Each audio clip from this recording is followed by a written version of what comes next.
In today's video, I'm going to teach you how to enable asking for microphone permissions on LinkedIn. If you're using LinkedIn on a desktop browser and you want the website to ask before using your microphone, this is a very quick setting to adjust.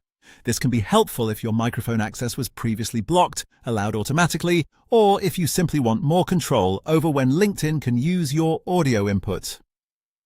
To begin, open LinkedIn in your browser and look carefully at the URL bar at the top of the page. This is the area where the website address appears.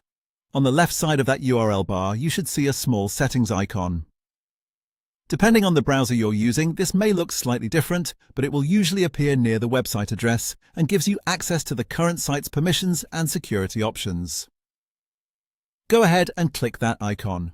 Once you do, a small menu or panel will open.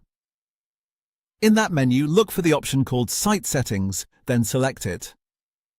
This will take you to a page where your browser shows the permissions and settings specifically for LinkedIn.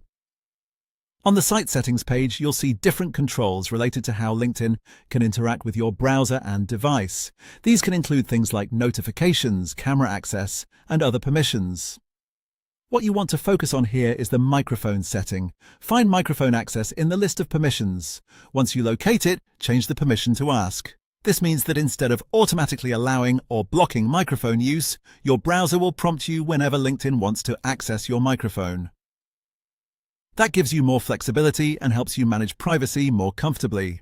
After you switch the microphone permission to ask, the change should apply right away. If needed, you can refresh the LinkedIn page afterward, so the updated permission takes effect during your next action that requires microphone input.